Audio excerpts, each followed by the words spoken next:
Life has a funny way of taking turns, doesn't it? One day you have a nice home that you built and a happy family to fill it. Then one day you walk into your barn and Uncle is talking about his beer cow idea.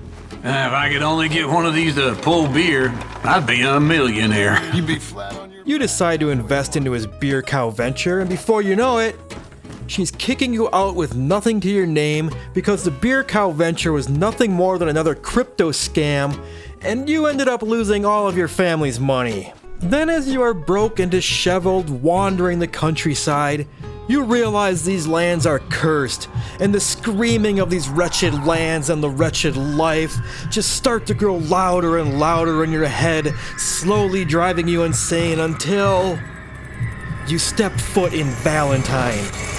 Then all is quiet. This is what I'm going to do today.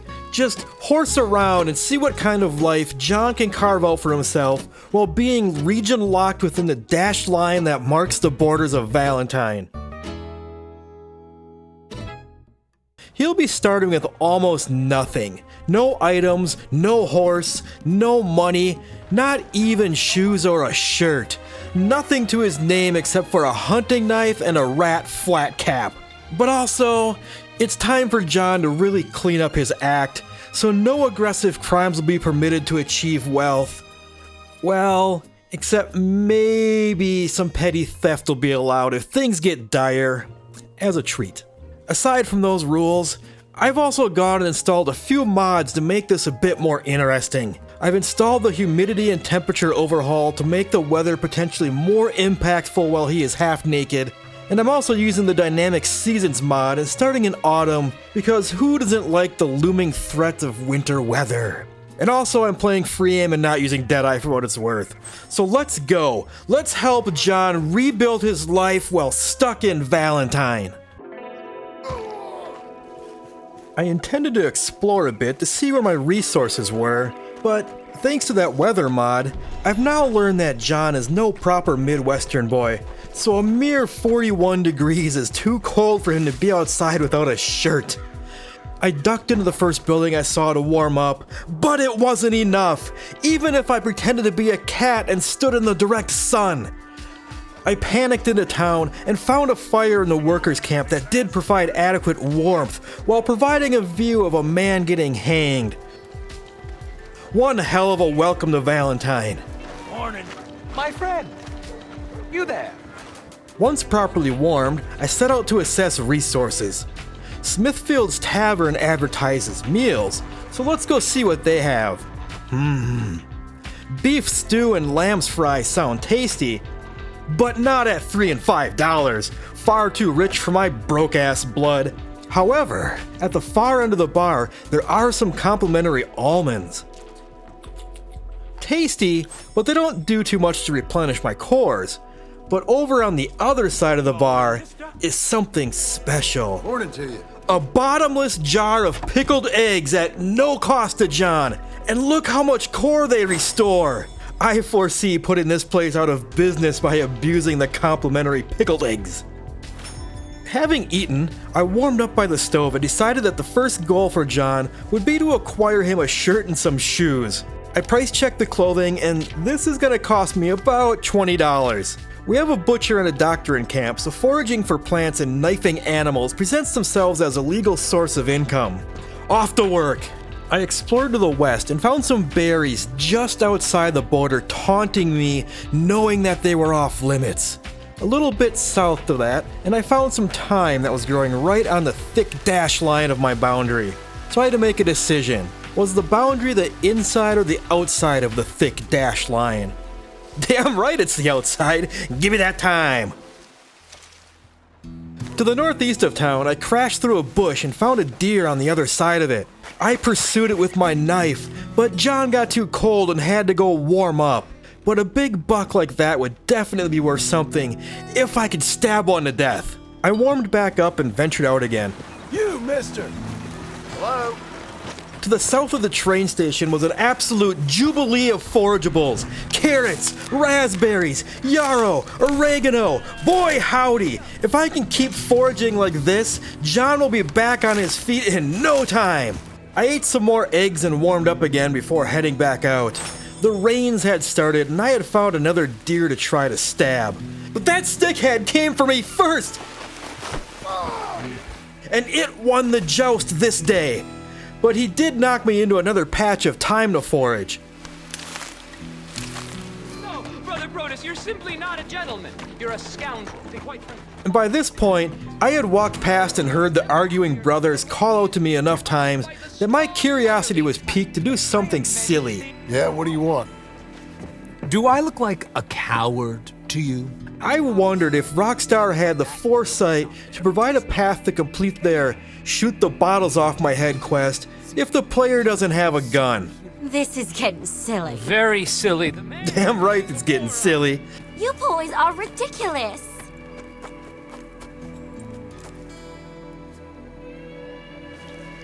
And no, they did not provide a path forward. But what it did provide was a bricked game. Reload!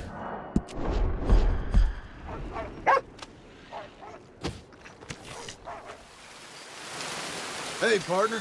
Wow, look at this free spirit.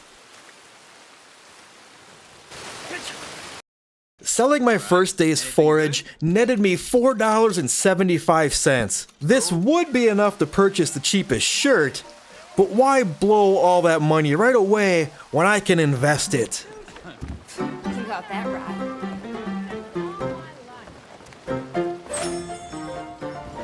Evening, partner. Come join us. That's why we play. Come on.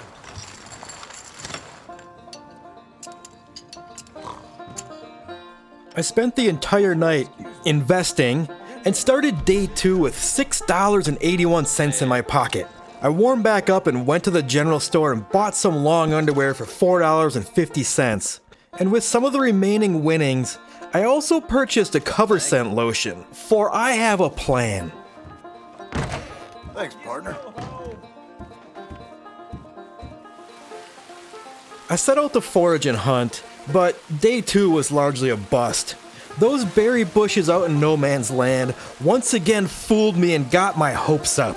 I found some unattended cocaine gum, but I didn't take it because stealing is bad. But now it was time for the plan. I hope that the cover scent lotion will allow me to sneak up on a deer and then shank it dead. The first deer I saw fled before I could even apply the lotion. Then I saw another deer and hid to put the lotion on the skin. But it was a little too late. That stickhead had spotted me before I could finish applying it, and it ran me down. What a waste. What a waste of good lotion. Goddamn cheating bastards. So on the second day, I didn't make any money, and I no longer even had enough to meet the $2.50 buy-in for a game of poker. And then I made another choice that was probably the wrong choice. With my $1 left, I went and rented a room for the night. Now, in all of my time playing Red Dead, a deep study of the spawn mechanics of plants isn't something I ever had a reason to do, so being completely unknowledgeable on the subject, it seemed reasonable that a forced sleep screen might also entice some more plants to grow.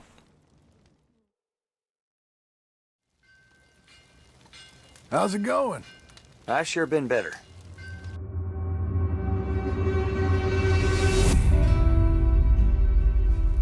I found 2 blackberry bushes on the border, but I'm not convinced I didn't just miss them earlier, as I hadn't noticed any mass spawning of plants as I had hoped for. So I reckon my nappy time gambit didn't work, and now all I had was 6 cents to my name and only a knife in a world full of birds. And these asshole out-of-bound berries fooled me again!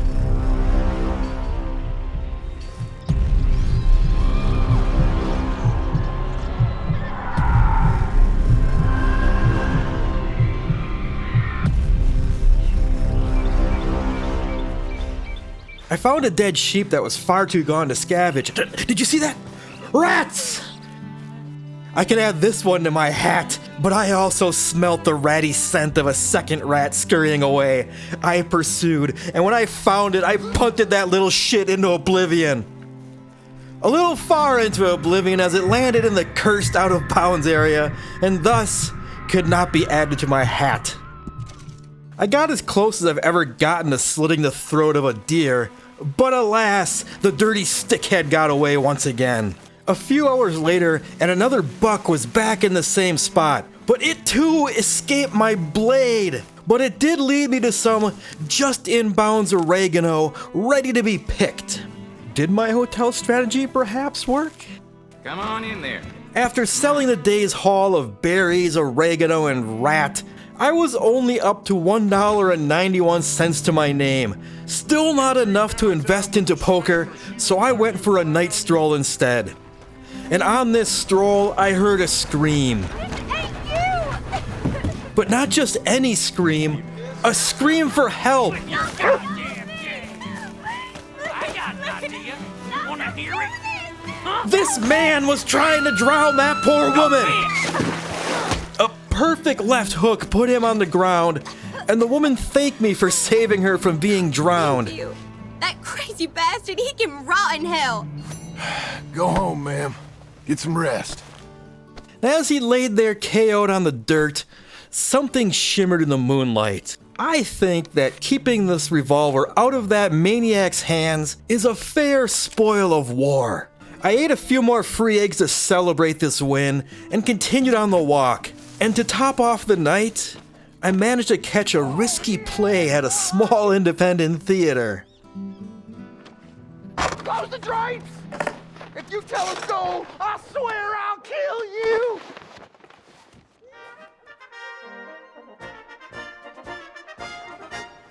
With a new gun and 4 bullets, I set out to make some money with it. I found the deer that I had failed to stab again and took aim at it. No way this stickhead is getting away this time! Huh? What kind of piece of shit revolver is this? I needed to warm up so I didn't give the deer chase. After warming up a bit, I walked this drunk guy home. If I'm home like this again, the wife will know where I've been for sure. But he passed out and puked all over himself before he could give me any reward. Well, at least he's safe. I kicked up some crows but failed to shoot any of them out of the sky. And then after running into Mary Beth, I found a few sprigs of thyme just within the border near the train station. There was a lot of rains the rest of the day, and that really drains the new temperature core very fast. So I spent much of the day just sitting around indoors waiting for it to end. And as night fell, I saw this asshole again. But he sensed me and cowered out into the forbidden area. Someday. Selling my time haul netted me another 50 cents, which still wasn't enough to allow me to invest into poker, so I egged up and went out to see what kind of critters might be roaming the night. And all I spotted was some sort of large bird as it was flying away into the forbidden lands and much too far away to shoot. Alas, another day of pitiful earnings.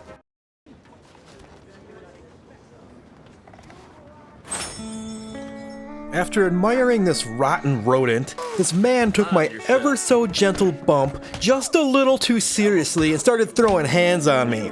Now, a weaker man would probably have knocked him out and taken what was in his pockets, but John's a good man now, so he turned the other cheek and ran away until this misunderstanding dissolved.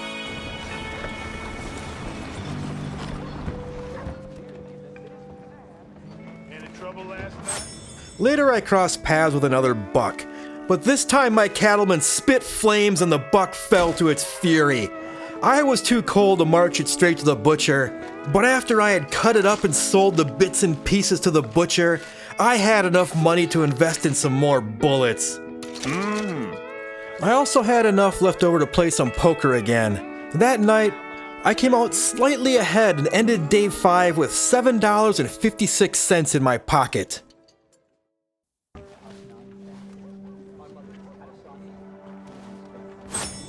Now day 6 is when it felt like things were starting to turn around for old Johnny boy. I shot a crow for 75 cents and decided to use my new glut of bullets to make the brothers stop bothering me. Satisfying their misguided understanding of masculinity netted me another $1.82. I spotted a deer and shot it in the f***ing head, but the bastard lived.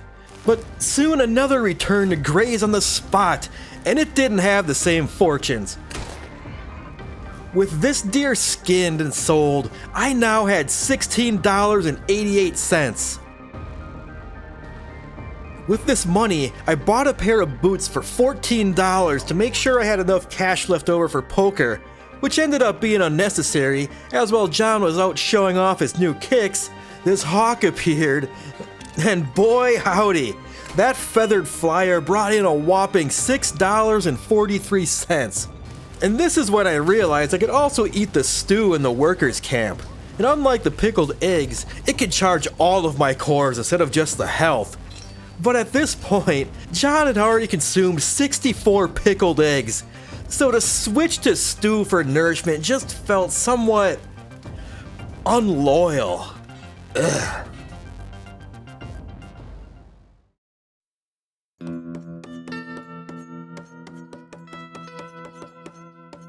I bought some bait and lured this deer from the cursed lands into the sanctuary of Valentine. I now had $14.39 in my pockets, and since winter was coming, I spent $9.50 of it on some mittens. Adding the shirt to the wardrobe didn't do much to protect against the weather, but with the boots and the gloves, I was now able to stay outside most of the day. And if I did get cold, I didn't even need a stove to warm back up. Even the train station that scorned me on day one now provided adequate heat. Being able to spend most of the day outside allowed me to bag 2 deer, 3 crows, and perform a death blossom on some rats to get me over $20 of wealth. Day 8 was another bloodbath of stickheads. I killed 3 of them and a goose. With nearly $40 in my pocket, I thought I'd treat John to a cozy night in a rented hotel room. A room for tonight, please. Room's all yours. Head on up. John had achieved the goal of staying warm, but that night he sat and pondered what would come next. He still needed to make something grander of himself, and if he could, perhaps also find a way to break the curse and leave Valentine. But at the moment he had no answers, so he went to bed.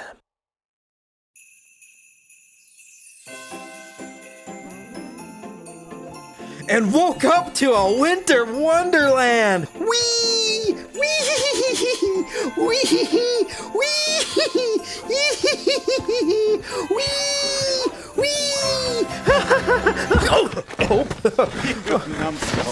After nearly breaking his tailbone while frolicking in the first snow of winter, I realized I should probably buy John a coat as well. The scout jacket appeared to be the warmest with its nice wool-lined collar, so I bought that for $19.75. But as John flipped through the rest of the catalog, he saw it. By all accounts, the average customer in this line of outfits is a man who can exhibit cheerfulness while enduring crushing sorrow. The man in the catalog drawing. Look at him. A man who obviously has his shit together. A man who obviously can show his wife that he won't be swindled by beer cow crypto anymore. And what is this? You like that? It's called the Valentine. Obviously, that is a sign that if he is to walk out and be protected from the curse that surrounds Valentine, he needs to be dressed in the Valentine. This is it. This is his end game. He needs to purchase this outfit to prove he can be trusted financially. The outfit and that revolver. What is that? The double action revolver? The outfit and revolver will cost $178.25. John only has $19.15, so he'll need to get to work. Huzzah! And this, my lovely viewers, is where the cracks of this challenge turned into fissures. If the fun of this challenge is represented by the brother in blue, then John is my rules and the game design shaking hands. Across the entirety of the complete map, Red Dead may feel like a very dynamic and fluid world, but once you clamp it down to an area as small as I did, it really kind of turns into a Truman Show moment of identifying patterns and seeing these same events loop day in and day out. I never once again saw a respawn of plants, and the table games at best just felt like a distraction to break up the repetition of hunting. The days were spent mainly running between the 3 spots where I had identified deer spawns. Over and over I killed the same deer in the same spots, and every so often that hawk would be flying over the stables for an even bigger payday. And as the deer slaying repeated again and again and again and again, my only true moments of gaming joy were when the groups of crows would spawn and I could play a version of Red Dead Duck Hunt, if only but for a moment. What's your poison? Sir, this is the 84th egg I've eaten in your establishment and I've never ordered a drink. What do you think my poison is? But as the grinding loop lost its flavor, not all was horrible. Being isolated to one tiny smidge of the map and just listening to the sheer amount of variety of ambient chatter that was present within the townfolks was actually pretty cool, especially considering just how much of it was very distinctly recorded to only appear during the epilogue and postgame. Now, I've played this game a lot over the past 6 years, and there is no way I can remember everything I've ever experienced, but mostly every event I encountered during this challenge was something that at least had a hint of familiarity to it. Hey, mister! Yeah, I'm in a real bind. Until this working girl stopped me to ask for help. So maybe moving the John, not Marston, that she had stabbed into the hog pit to get eaten wasn't totally lawful, but it did make him feel good helping someone out and earn me a nice $10. But damn it, that one event was the one thing that happened that just did not trigger any familiar feelings in me. Well, unless you count the scenario being essentially the same as one from the very first episode of Deadwood, which I just happened to have rewatched, but not in the game. Nope, didn't feel any familiarity. And that was neat. But anyway, aside from those few moments where things felt alive, the next 5 hours were pretty much the same. Eating eggs, playing cards, killing deer, over and over and over and over until I finally had enough to buy my gun and outfit. All right here, folks. I waited until spring to leave, but not before getting a nice shave and a haircut and polishing off the 89th pickled egg of this adventure. Standing at the edge of Valentine, John nervously crossed the line, only to be greeted by silence. It worked! The curse had been broken, but it was also a really long walk back home, so he turned around to hop on a train to Riggs Station.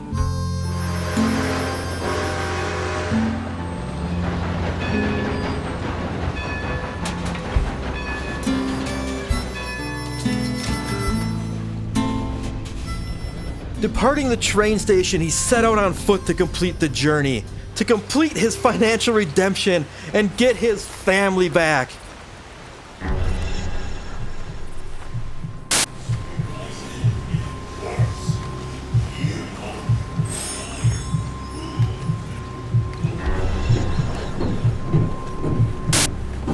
What's your poison?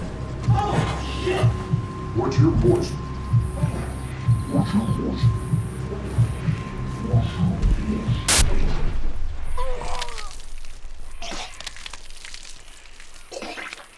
Oh shit.